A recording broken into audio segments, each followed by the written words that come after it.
everybody. Welcome to a new episode of Average Joe Sports, a sports lovers podcast. Thank you for taking the time to listen to the pod today. If you could, please make sure to hit the like button. It helps the channel out a ton and also allows me to continue making more content just like this. So without further ado, let's get right into it. In this episode of Average Joe Sports, we're continuing our NFL record predictions. This time, we're going over the AFC East. And in first place, I have a bit of a shocker. That's right, I'm going with the Miami Dolphins, with a record of 12-5 and 4-2 within the division. How does Tua look in year 2? Has he developed as a passer? Is he more than just a bootleg guy? Another year in the offense. I'm big on Jalen Waddle. I really liked him in Alabama before he got injured last year. Out of all the people that have come out of the draft, that analysts have said, hey, this guy could be the next Tyreek Hill, I feel Jalen Waddle has the best chance to maybe come close to that. Somewhere along the lines of what Tyreek was his first year. I'm not sure if Jalen Waddle will return punts or kickoffs, but as a gadget player, I am super interested to see what the Miami Dolphins can do with him this year. Whether that be motion, jet sweep, little touch pass, flick passes. Jalen Waddle's the type of guy that can take it 75 yards to the house if he needs to. I want to touch back with the defense again. Potential top 10? I think it's a real possibility. Their defensive line is underrated. Secondary looks really good. Just something to look out for. The only thing I can see would be maybe a little bit of a downside. I'm not too sold on their running game yet. Now, if Tua can carry some of that load, great. But I'm not huge on Myles Gaskin. He's just not my type of running back. But he could potentially be a steal in fantasy. If he emerges himself as the starter, can stay in on third down, could be a steal. Little mid-round help for you guys. Moving on, we have probably a lot of people would say a little bit of a surprise. I have the Buffalo Bills with a record of 11-6 and also 4-2 within the division. Possibly a little bit of a slump.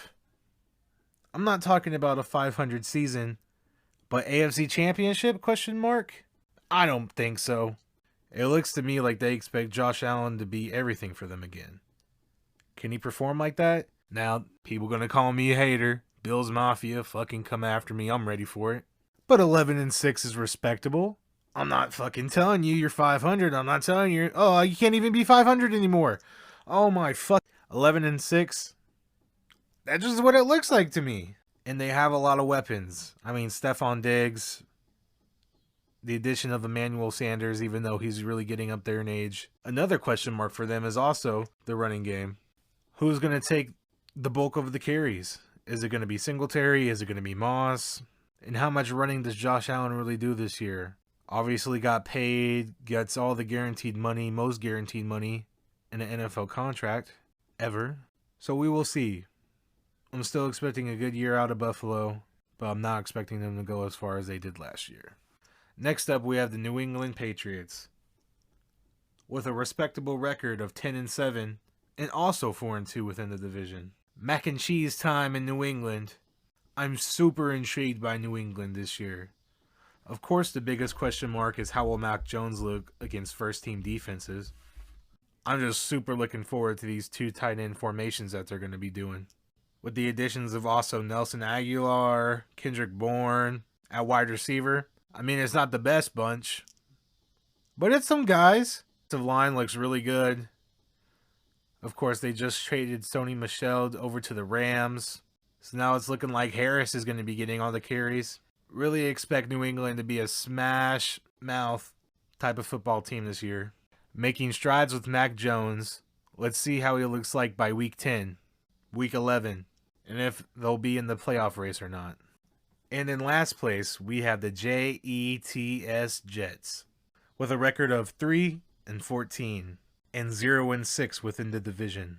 I wasn't the biggest fan of Zach Wilson coming out of BYU, but I have to admit he's looked really good in the preseason.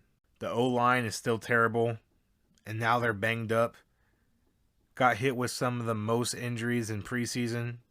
Let's see how they'll do. But their big left tackle, Mekhi Becton, is still out, banged up. Not sure if he'll be ready for week 1 or not. And all of a sudden, Zach Wilson doesn't have the great offensive line that he had at BYU. Now, was it great? How many people did BYU really play?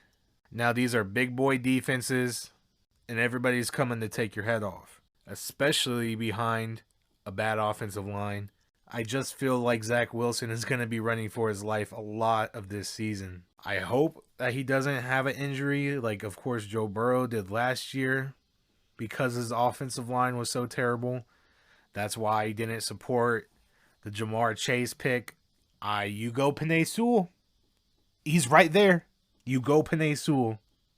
I don't understand. You go, and if you don't even agree with, Sewell has looked not so great in Detroit so far, fucking pick Slater, the guy that the Chargers picked. And then later on in the first round, you pick Elijah Vera Tucker, and he's hurt right now. So it's not looking good for the Jets, man. I tell you what, it's not looking good. I mean, I like Corey Davis to be added. But I don't think he's going to be a dominant force by any stretch at all during the season. He's going to be double teamed, and they just don't have enough weapons to get him help. It's going to be a long year for the Jets. I'm honestly surprised. No, 3 wins is good for them. 3 wins is good. There's going to be some teams. I think I had them beating Houston. And possibly Carolina. So, just a recap on those AFC East standings. I have the Miami Dolphins in first place with a record of 12 wins, 5 losses, and 4-2 within the division. In second place, I have the Buffalo Bills with a record of 11-6 and also 4-2 within the division. In third place, I have the New England Patriots with a record of 10-7 and also 4-2 within the division. In last place, I have the New York Jets with a record of 3-14 and 0-6 within the division. That was this episode of Average Joe Sports. Thank you for taking the time to listen to the pod today. Please make sure to like, comment, and subscribe, and I'll be back with another episode soon.